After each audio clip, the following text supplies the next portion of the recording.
I am literally having a My Big Fat Latino wedding, and I wonder if any of you guys can relate. So originally I was like, okay, the largest wedding I've ever been to is 250 people, so we should probably have a wedding that's 250 people. I get 125, you get 125. Saying that they could only get 125 people was like, his mom almost cried. She was like, so I can't invite any of my siblings? So after a while of realizing that it was absolutely impossible for them to break it down, I was like, fuck it. Let's just invite whoever you want. We're having 400 people. So like the guest list was obviously really difficult. And I was like, okay, who is this one person? I need to know his last name. And they're like, that's Gordito. And I'm like, okay, what's Gordito's name? And they were like, we don't know Gordito's name. I was like, okay, so his name is not Gordito, because that means like little fat boy. I'm sure he has a real name. And they're like, we have no idea. And then I was like, what is Gordito's last name? And they're like, oh, we don't know. There's one person that's invited that they all call Niña, which means little girl.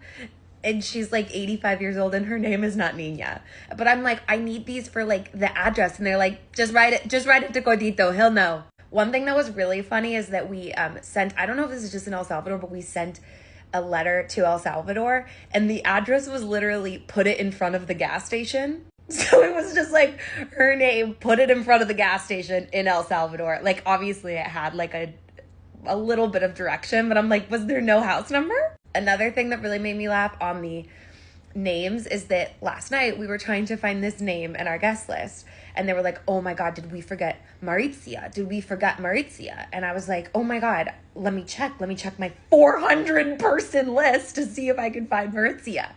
I looked for it for like literally 15 minutes, and they were like, well, she lives in Atlanta. I couldn't find Atlanta. And then I looked at Georgia, and I'm like, well, we only have one person coming from Georgia, and her name is Daisy. And they're like, that's Mauricia. I'm like, was her name Mauricia or Daisy? And they're like, oh, you can call her whatever you want. Another thing that really makes me laugh about Latinos is that they like are very excited that we are getting married, but they are way more excited about the idea of having children. So we were like at a party when they announced when we got engaged, and the grandma literally came up to me and goes, ah, and grabs my belly. I'm like, I'm not pregnant yet. His mom told me that she couldn't get a part-time job because she needs to stay available for the baby. It's also something you can see with vendors. When I talk to vendors and I'm like, they're a white person. I'm a white person, but I'm like, yo, I'm having a 400 person wedding. They're like, are you freaking Elon Musk? How are you going to afford this? But then if I talk to a Hispanic, they're like, oh, small wedding. Are you not inviting the